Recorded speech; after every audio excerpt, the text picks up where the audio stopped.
Hey everyone, Tankenstein here. In this video, I've got your first gameplay and overview of the Vidar, or the Vidar, or the Darth Vader, or something of that nature. Anyways, this is a rank 5, battle rating 7.7 SPG for the Swedish ground tech tree. It's, of course, Norwegian, but really South Korean, and is just absolutely crazy. It's a premium, and this is amazing. So basically, what you can kind of expect with this is a really powerful 155mm cannon. It only has a 7.5 second reload, pretty mediocre turret traverse speed, but over a 20-to-1 horsepower per ton power to weight ratio, so this thing should be speedy. But most impressively of all, this thing has Gen 3 thermals and a laser rangefinder. On a 155mm gun, those are incredibly powerful things, and I don't know if 7.7 is going to be quite good enough for this thing. This will be extremely powerful, especially considering that the enhanced HE shell has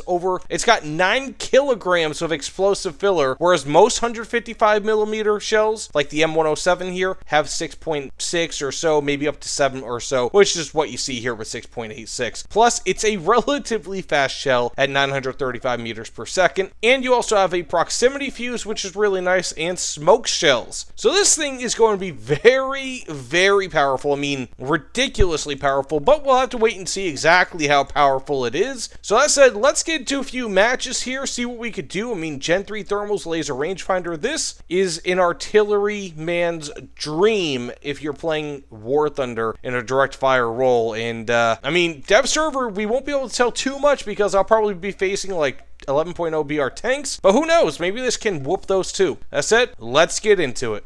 Now, one of the crummiest things about the dev server, quite honestly, is that a lot of the tanks that I'm going to be facing, I'm not used to HE firing that fast out of the barrel. Most of the tanks that I will be facing are going to be pretty much just bots, or really overpowered enemy players that have like 11.0 BR plus tanks, because that's just kind of how it is, you know? I mean, like, you either have okay, let's see, can I hit him? I didn't get the kill. Okay, let's see if I can get a side shot kill against him. I can get the track. Okay, very nice. Now this is with the 9 kilogram shell. So, of course, when you're firing HE, it does not matter, typically, exactly how far it is. Ooh, that was ugly. It doesn't matter exactly how far it is that you're firing away from. Rather, it does matter... Nice, got a kill. It does matter, of course, where you hit. So, I did get a kill against a World War II vehicle, which... isn't bad. I mean, that's not really all too far off from what you can expect to face with this. Got a kill against an M4A2. Now, bear in mind, again, 9 kilograms of explosive filler equivalent is nasty. That is ridiculous. And I mean, part of the whole point of this gameplay here is so that you guys can see, like, I'm just dropping these bombs on these people, right? Like, this is nice. Okay, let's see. Can I get... Nah, I didn't get a kill. I mean, that's a heavy tank, so I can't really expect too much out of that. But, like, the accuracy of this thing, that's part of the reason why I'm doing this. Just so you guys can see, like, this thing is accurate, man. Like, I am getting these hits. Can I... Nice! There we go. Got an under hole shot. Oof. Didn't get anything there. I mean, I guess I kind of hit him a little bit, but it is what it is. But, like, look at this. Like, working in tandem, right? The laser rangefinder, plus the fact that this has Gen 3 thermals. If this thing had a, Jeez. If this thing had, scouting function, it would be perfect. So, again, I mean, this is part of the problem with the dev server. It's just, insofar as accurate displays of power are concerned, it's difficult, really, to do it when you're in, like, a mid-BR vehicle, because there's not really all too much, you know, like, I'm not facing other 7 to, or, like, 7.7 to you know, I guess 6.7 to 8.7 BR vehicles. I am purely facing either, like, World War II vehicles, or, I'm surprised I haven't seen any yet, MBTs. But thus far, I mean, this thing is pretty gnarly. It's definitely doing quite well in its role, I'll tell you that much. Okay, we have an enemy over here. He will be trying to cap the, this point. Not for long, buddy! Get blown to smithereens!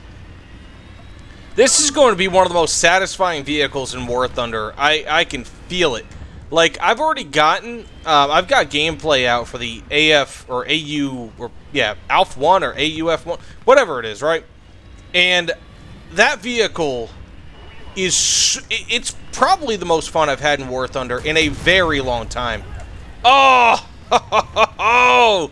There we go! Getting it against actual players, of course. They're only BMP-2Ms, but man, that is satisfying. They can't do anything. And one of the great things also about this is the fact that it doesn't have an ammo rack of like first and second stage stowage. Rather, oh, I just got hit by, I think, that guy. But rather, this thing, it just continuously feeds. I mean, it's a semi-auto loader, which is awesome. Plus, you have a 50 cal on top. Also, pro tip, if you guys know, like, weak armor, shoot where the weak armor is, of course. So we have some sort of a bunch of tanks over here, there, and everywhere. Now, this is where that turret reverse kind of sucks, but no biggie. Oh, there we go. I'm about to die.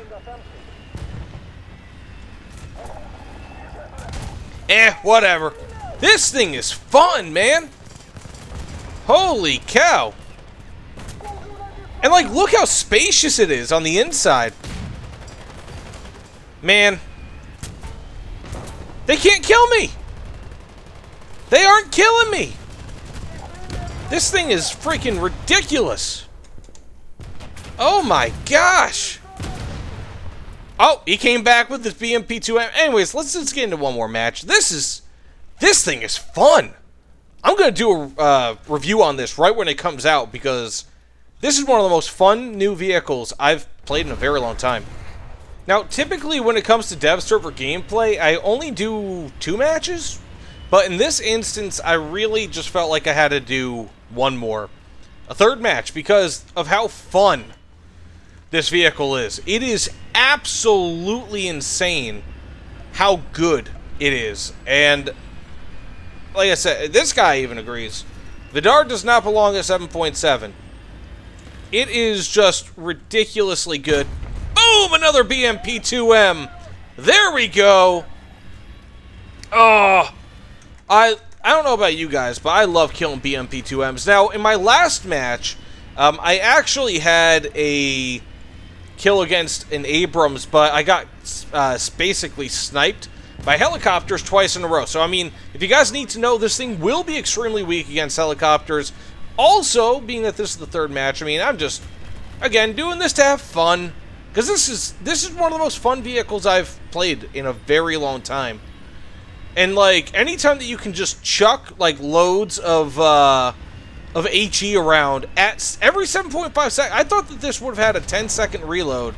But no, it's got a 7.5-second reload, which is phenomenal. Okay, we have an enemy over here. Nope, he's dead. They're all dead, which, by the way, Bhishma, I will be doing a gameplay on the Bhishma as well, if it's not already been released. But, again, I really don't care how well I do in this match. Just kind of using it as a closing for the video. But overall, I do agree with that guy. This thing should not be 7.7 BR. This thing absolutely wrecks. Genuinely, it wrecks. And I can see it easily being well above 7.7 BR by the time, you know, within a patch or two. Maybe like 8.3 BR. I know 8's not well above 7.7, but still, it is above it. And this thing is just that good. And it's largely due to the laser rangefinder. as well as, again, the thermals. I mean, like, the Alpha F1 or the Alpha 1 or whatever the heck it is, that thing has no thermals, no laser rangefinder, and I think it's 7.7 plus, or 7.3, plus it also has, I think, a slightly longer reload, and also it's slower and has lesser ammunition. So all those things amount to a 7.3 BR vehicle, whereas this is 7.7. So figure me that. I'm not sure how that is. Okay, we have an enemy over here. I'm gonna die, I'm sure. Ooh, nice hit. Although this is against a World War II vehicle, so I'm just gonna go for this guy here. It's kind of like chucking a bomb at these people, which is just awesome. It's just so cool. And the thing is, these shots that you're seeing, these are going to be shots against, like, I mean, any tank. Whether I'm shooting against a World War II tank or a more modern tank, that's pretty much exactly how it's going to go every time. Under the... Oh, I didn't get a kill. That's disappointing. I'm going to probably die here, though. No! Still alive. And again, this thing actually has surprisingly good survivability, largely due to the incredible... Like, the interior of this thing is actually quite cavernous. And even when I was being sniped and killed by those helicopters, it took them actually quite a long time. Ooh, we have an enemy something or the other over there. It took them quite a long time. Got the kill against a T-80 UK. There we go. Against a main battle tank. One of the best as well. Ugh. This thing is phenomenally fun. It's just like, there's a big difference between, like, shooting somebody with, like, a Firefly, for example, or, like, the Carnarvon, or any one of those vehicles, right? There's a big difference between shooting somebody with an anti-tank round, like APF-SDS, or, you know, an APHE, or something like that, and shooting them with this. This is just like a big ball of screw you. And it's just wonderful. And it's all the way from South Korea, went to Finland, or Norway rather, and is now in the possession of the Swedish ground tech tree. What the heck? Sounds like we have an enemy over here. Yes, we do. Boom! And the great thing is, you don't even have to, like, really aim. Like, I mean, of course, you kind of, like, have to generally aim. But, like, so long as you kind of hit the enemy, you're pretty solid. Ah, farts. Now, is this an actual enemy player? No. Color me surprised. Oh yeah, and these also have really high muzzle velocities for HE shells, mind you, which is also ridiculous. This almost has a 1,000 meter per second muzzle velocity for an HE shell, which is insane. It's crazy. So it looks like we have some enemies over here. Not sure where. Ah, shnikes. Anyways, that about does it. I am kind of sure that that's gonna, you know, that's the end of the match. Anyways, thanks so much for watching. If you guys don't mind, like, comment, subscribe. Let me know what you guys think in the comments below.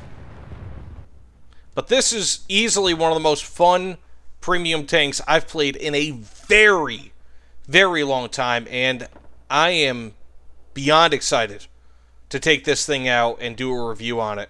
So either way, thanks again, and I'll see you all on the other side. Take care, everyone.